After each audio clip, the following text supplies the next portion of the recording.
Yes, people, welcome to the Back by Channel TV. St James's Park in the background, and not long to go until the start of the season now. Monday today, Saturday, we will be back there for the first Premier League game of the season. Obviously, we've just had the Cellar Cup. That was decent. Hull away and all that carry on, but it is time to get back down to business. It's getting windy now, yeah, on this boiling Monday in the tune. Unreal stuff. 25 degrees. Shades are on, shorts are on. Don't you see that? As well as the flip-flops. I'm not flip-flopping though, or am I? Because let's have a walk down, to be fair. I've got a couple of meetings in tune, so I thought I'll do a spontaneous video on the way down here. I was thinking about doing it later in the house, but busy times, so we'll walk and talk, as I think it's time for some calm, right? It's time for some calm, it's time for some patience. Because I put this tweet out, actually I don't know if I've got time to put it on the screen, but you can check it out on Twitter anyways. But basically what I said was, Newcastle United, there's unrest amongst the fans, there's a lack of patience, which is understandable. Listen, it is the first match day of the season coming up, it is the first week of the season now, and we haven't really strengthened our starting 11. Yes, the Lewis Hall deal counts technically because of the loan last year, and Lloyd Kelly, but he's not really going to start. And obviously with Noah Sula, and then we're saying 14 keepers who are 55-year-old. Exaggerations, of course. But you know what I mean? There's no one who goes, bang, he's in at centre-back, Guehi. Bang, he's in at right wing, Jared Bowen. We'll get into all that soon, in the transfer update and how I think it's going to go. But I basically said that we just need to chill out. We just need to have a bit of patience. Take that sentence, Gary Barlow. Because it was always going to be this way. There was always going to be a lot of late deals, in my opinion. I hope so anyways, because I really hope that wind is not too bad. Because of the restructure, the reshuffle in the Newcastle United hierarchy. You know, no Dan Ashworth, no Manastavi, no Murdo de Glusi, getting in the Mitchells, the Bunces, the Euros, the Copa America, everything. Now you're seeing a lot of teams around us strengthen though, which is worrying fans, and that again is understandable. And again, I'm not look at the state that flicking up because of the wind. How's the quiff there? Elvis Presley. But I'm not sticking up for anyone here, by the way. I'm just trying to stay patient and have a calm approach to it. And you know me, and you know my rants. If we haven't signed anybody, if we don't get the centre-back in, if we don't get the right winger in, by that deadline, by the end of the month, you know, 3 weeks left of the window, so that's why I'm trying to say, yes, the season starts this week, but there's still 3 weeks of the transfer window. So I'm saying, give it time.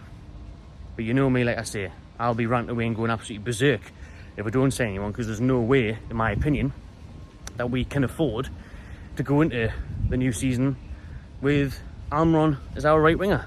And as good as the pre-season Jacob Murphy has had, again, that position needs strengthened. And even the defence. Listen, the defence was the worry last season, to be honest, or the worry, or more so the weak link. Might not look it on paper, especially with signing Kelly, and you've got Shaw, Byrne, Botman to come back, Lascelles to come back, but it's not a top 4 defence, man. We need to strengthen that area.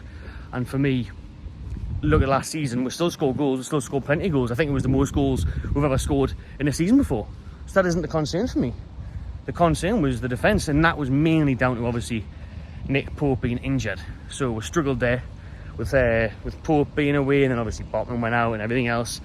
Lewis Hall and Tino took time to get used to it. Kieran Trippier had an absolute nightmare of a couple of months. So there was mitigating circumstances, but for me, it has to be the defence, but it has to also be the right wing. And if those two positions don't get strengthened, which I know that's why people are worrying and stressing and getting frustrated over, then it will be time to slightly panic and rant, I'm afraid. But I hope that day doesn't come. And this day, today, on Monday the 12th of August, I am saying, have time, have patience, 3 weeks left of the window, let's not lose our heads yet. Let's hope that Mitchell can do his job. We know obviously talks are ongoing with Marc Guehi. A third bid is expected this week. I fully expect that deal to get done. Marc Guehi was questioned by Crystal Palace fans the other day, leaving the training ground. They shouted, "Mark, are you leaving?" Or no, did they say, "Are you staying?" I think they said, "Are you staying?" And either way, he shrugged his shoulders, just like that. Didn't say, you know, most players would just lie, because at the minute he is there. So most players would just straight up lie. Marc Guehi, fair play to him. Anthony Gordon says he's a great bloke. He's definitely an honest bloke, because he's left that door open. But everyone knows that he wants to join Newcastle. It's abundantly clear that he wants to move, and Palace want the money, and Newcastle want the player. So that's why I think a deal will be struck between the two clubs. Now, the second bid Some people are saying it was the first, some people are saying it's the second. Bid of around 50 million was rejected. That's not going to be enough, you know, if Crystal Palace wants 65.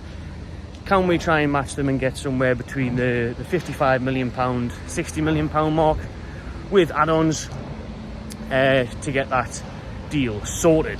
I'm going to try and cross the road here without getting run over. So let's go for it. Let's go for it. Getting distracted by the beautiful St James Park in the background, which I will show you in just a split second, as we'll probably stop and finish off this video here, because as town gets busy, yeah, I'm walking around, and I'm trying not to. Oh, look at it. Just look at it in all its absolute glory. We'll go up here because we'll be here tomorrow morning as well, people, for the away kit launch. If you check out our socials, we've seen some official Adidas images of that today as well, off on a little tangent there, but we'll be back here bright and early tomorrow for the kit launch, as always, as we are for every kit launch over the years, before it was popular, before everyone started doing that. We were there, and obviously we'll see what it's like tomorrow with their St James's. Look at it, beautiful. Can't wait to be back on Saturday for the big one. But listen, like I say, I think the Guehi deal will get done, hopefully get done this week, because it'd be great if he could be in the squad for the Southampton game. It's only Monday, so there's plenty of time to get that done. Could even happen today, listen, whenever this video comes out. There might even be breaking news on Guehi. It's not going to take him long to come up with from London to Newcastle, get his medical done and that. So he could sign.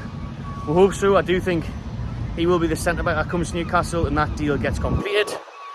And then the right wing. This is the thing with the right wing, and I'll tell you why we're struggling, is because we're struggling to get rid of players. Newcastle are really struggling to offload the current crop of players.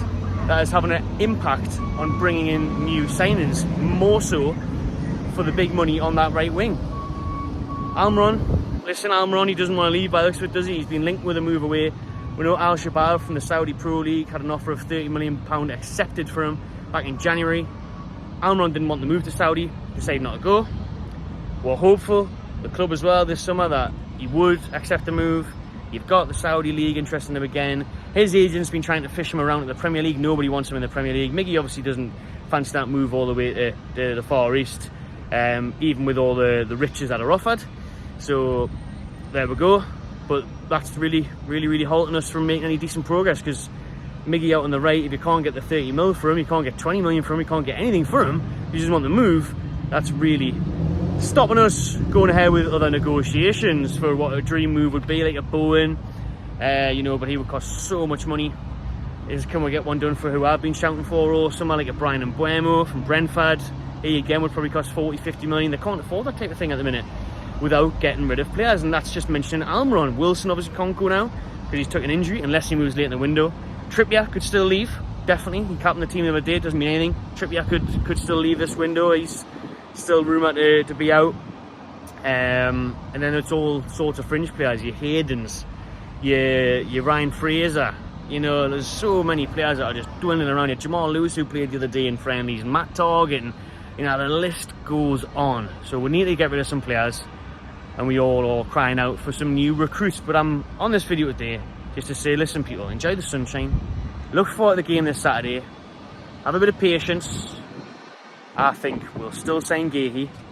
Listen, if we kind of get an agreement, we will still sign a centre back. I do think we'll sign a right winger. That right winger for now though, I reckon, would be Noni Madueke. Because we know Madueke at Chelsea now, they are buying every single player under the sun. They've just bought Pedro Neto. They've got so many right wingers, so many everywhere players. So I think Newcastle, who Eddie Howe is a fan of, they've looked at him. Madueke on a loan with an obligation to buy is what I could see happening for Newcastle on that right wing target as it stands. As it stands. We could get that deal done and still keep Miggy and Murphy if they didn't want to leave. You know, if Almiron didn't want that move, you could say, right, enjoy yourself, son. Yeah, you're going to stay in Newcastle, but you're not going to play. And Madueke could be a one where it's a loan with an obligation to buy. I could really see that happening. The young right winger from Chelsea. So we'll see on that. But different worried people. I still fully believe we will sign at least 2 more players this summer transfer window. There is 3 weeks left of it. Let's hope we can get it done. Cheers for watching. Drop in the comments who you think we will sign. How are you feeling? Like I say, if this was still the same situation at the end of the month, I'll be on board with it. What a lot of fans are going on about, a bit mad, a bit worried. But for now, I'll keep the faith. And there we have it, people, literally seconds after finishing that video, Keith put a tweet out. It's now official news. As I said earlier in the video, Newcastle will be returning with a third bid for Marc Guehi, and it is now under consideration. Look at the stack in the background, nice and busy, nice and lovely. I'll finish here. Newcastle have returned with a third bid for Marc Guehi. It is under consideration. Palace are wondering whether to accept it or not, debating it. Will we get it done? Fingers crossed. But as I said in the video, I reckon it'll happen. It's looking good. Subscribe to the channel, give this one a like, and enjoy yourself.